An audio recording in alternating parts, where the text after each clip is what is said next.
Okay, we're on part 11 of this book here, Prevent and Reverse Obesity by me, Pete Rogers. If you're following along in the book, we're on page 74.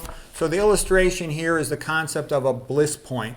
The big food companies, they're super rich. A lot of them have billion-dollar budgets, and they bring in research people from the population to test them out, to see what provides the optimal taste, what gets them most likely to be addicted to the food. They add different amounts of MSG, MFG, monosodium glutamate, manufactured free glutamate. Glutamate, activates the umami taste receptors. It's sort of our ancestors worried about starvation.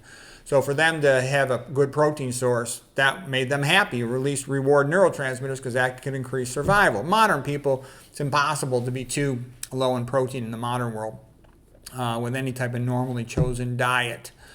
Okay, they add salt. Salt's relatively scarce in the real world, and it tastes good. They add little chemicals, give it a mouthfeel, a texture. They add high fructose corn syrup to sweeten it, for example. They'll add certain amounts of fat. Fat and oil help to get everything to stick together until they get that bliss point. So just so you know, these are hyperpalatable foods. And also, a person who eats these hyperpalatable foods, they're not going to like the taste initially of regular foods. Regular foods are will seem plain or bland in comparison. But like I said, this is like going for a joyride on an HIV-positive hooker, okay?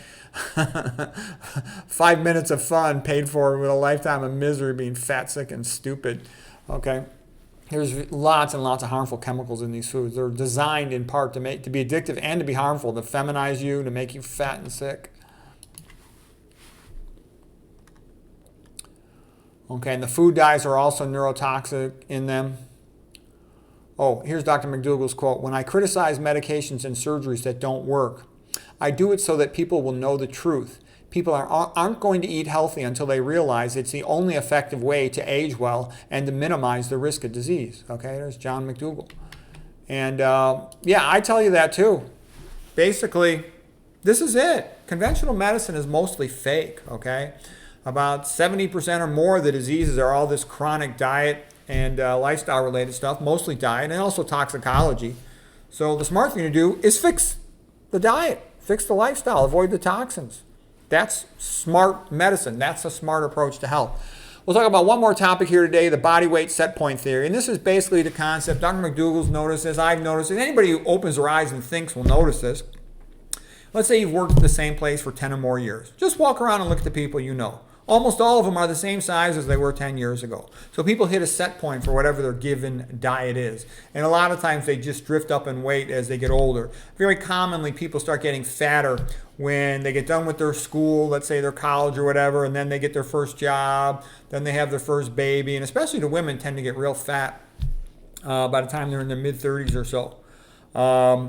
So it varies, of course, but that's pretty typical. But anyways, what I'm trying to say is your brain has a set point. You're in your hypothalamus for your body weight, all right, and your hunger center, like your arcuate nucleus.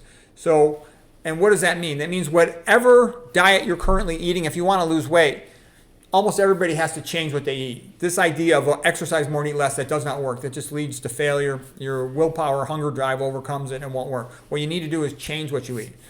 Low fat, low sodium, vegan diet, primarily starch-based, a little bit of fruits and vegetables, that makes you skinny, okay? If you're young and you exercise a lot, I'm not young, I'm 62, but I exercise a lot, so I can get away with eating more fruit, and I like the fruit.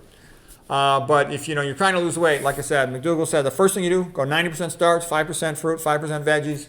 That'll get you skinny. That will be a low-fat vegan diet, prevent coronary artery disease, decrease hypertension. Let your doctor know if you're going to make a big change in your diet, though, because if you're taking pills for hypertension, for diabetes, or for blood thinners, they might change. Your diet might change your required dose. It probably will, okay? But that's the idea of a set point, that exercise more, eat less does not work. You have to change what you eat because then you reset the set point, okay? That's a key thing to know for losing weight. All right, so we'll leave it at that for tonight. That's part 11 from the book, How to Prevent and Reverse Obesity. Hope you found that helpful.